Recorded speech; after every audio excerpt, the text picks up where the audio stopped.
श्री गणेशाय नमः। हर हर महादेव। कर्मकांड बाई विभूति नारायण पांडे शास्त्री, महामाया नगरी, अंबिकापुर, छत्तीसगढ़। गीता ज्ञान चैनल में आप सबों का हार्दिक स्वागत है। माताओं, बहनों, प्रिय साथियों, आप लोग कैसे हैं? आशा करता हूं कि आप सब अच्छे से होंगे और अच्छा से होना भी चाहिए। तो प्रिय साथियों, आज मैं आपको इस संबंध में बताना जा रहा हूं कि यदि आपको कुछ ऐसे संकेत दिखाई देते हैं तो आप समझ जाए कि कोई देवी शक्तियाँ आपकी मदद कर रही है। मित्रों, मैं आपको गीता ज्ञान के माध्यम से बताना चाहता हूं कि आपका कोई देवी शक्ति आपको मदद करती है। इसलिए जो संकेत होते हैं वो 11 होते हैं। इन संकेतों के आधार पर जान सकते हैं कि कोई देवी शक्ति आपको मदद कर रही है। संसार के बहुत लोग ऐसे हैं जिन्हें देवी शक्ति की सहायता मिलते रहती है, किसी को ज़्यादा तो किसी को कम। कुछ लोग ऐसे होते हैं जो उनके माध्यम से देवी शक्ति यहाँ अच्छा काम करती है। यहाँ पर प्रश्न यह उठता है कि आदमी इसे कैसे पहचाने कि उन्हें देवी शक्तियाँ सहायता कर रही हैं, उसकी पूजा या आराधना का असर हो रहा है। तो आइए हम जानते हैं उन 11 संकेतों के बारे में। इसमें सबसे पहले तो बात यह होती है कि चरित्र अच्छा होना चाहिए। हमारे धर्मशास्त्र का कहना है कि देवी शक्ति यहाँ सिर्फ उन्हीं की मदद करती हैं जो दूसरों के दुखों को समझता है, जो बुराइयों से दूर रहता है, जो नकारात्मक विचारों से दूरी बनाए रखता है, जो नियमित अपने इष्ट देवता की आराधना करता है और जो पुण्य के काम में लगा रहता है, दान पुण्य के काम करते रहता है। यदि आप समझते हैं कि मैं ऐसा करता हूँ तो निश्चित देवी शक्तियाँ आपकी मदद करेगी। आपको बस थोड़ा सा यह ध्यान देने की ज़रूरत है कि अच्छे मार्ग पर आप चलें तो आपको ऊपरी शक्तियाँ आपको मदद करेगी और इष्ट देव की कृपा आपके ऊपर बनी रहेगी। दूसरी चीज़ है ब्रह्मचर्य व्रत का पालन करना। हमारे धर्मशास्त्र और विद्वानों का मत है कि यदि आपकी आंखें प्रतिदिन ब्रह्म मुहूर्त में अर्थात रात्रि 3 से 5 बजे के बीच नींद अचानक खुल जाती है तो आप समझ जाइए कि देवी शक्ति आपके साथ है, क्योंकि यही वह समय होता है जब देवताओं लोग जागृत अवस्था में रहते हैं। आयुर्वेद के अनुसार इस समय में बहने वाली वायु अमृत के समान माना गया है। यह अमृत बेला कहलाती है। तीसरी बात, सपनों में देवताओं का दर्शन होना।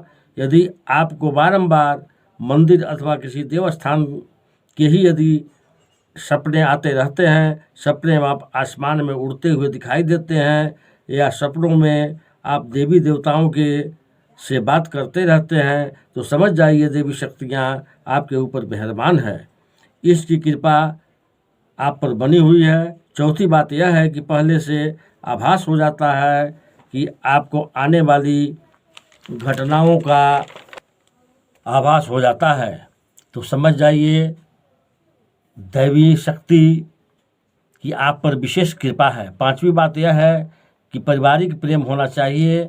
आपकी पत्नी, बेटा, बेटी है, आपके सभी परिवार अपनी आपका आज्ञा का पालन कर रहे हैं और आप भी उन लोगों को स्नेह करते हैं, तो जान जाइए कि देवी शक्तियाँ आपके ऊपर काफ़ी प्रसन्न हैं।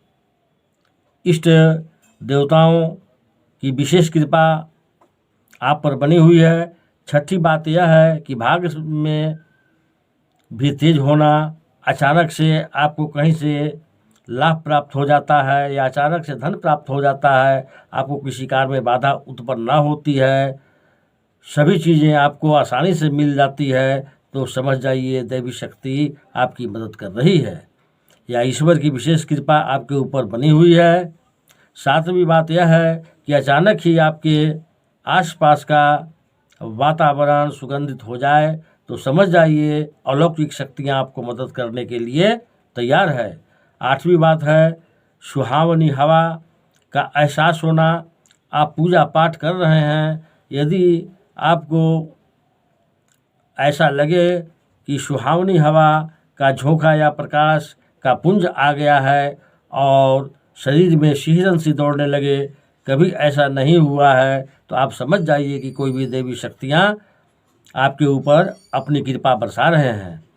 9वीं बात इस प्रकार से है कि ठंडी हवा का घेरा आपको महसूस हो, भूमि पर रहते हुए भी कभी आपको ऐसा एहसास हो कि मेरे आसपास बादल या ठंडी हवा का एक कुंज है जिसने मुझे घेरा हुआ है, तो आप समझ जाइए कि अलौकिक शक्तियाँ आपको घेर करके रखा है। ऐसा अक्सर ज़्यादा पूजा पाठ करने वाले व्यक्ति के साथ होता है। 10वीं बात इस प्रकार है कि रोशनी का पुंज आपको दिखाई देना, यानी आपको तेज रोशनी का पुंज दिखाई दे जिसकी कल्पना आप भी नहीं कर पाए, या अचानक आपके अपनों में मधुर संगीत सुनाई पड़े, तो समझ जाइए दैवी शक्तियाँ सानिध्य में उन्हीं लोगों के साथ होता है जो निरंतर ही अपने इष्ट देवता का मंत्र का जाप श्रद्धापूर्वक करते हैं।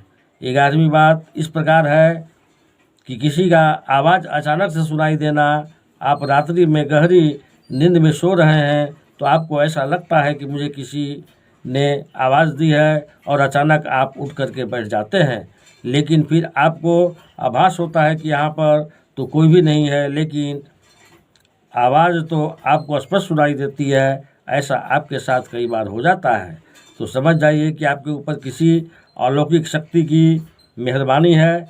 ऐसे में आप हनुमान जी का ध्यान करें।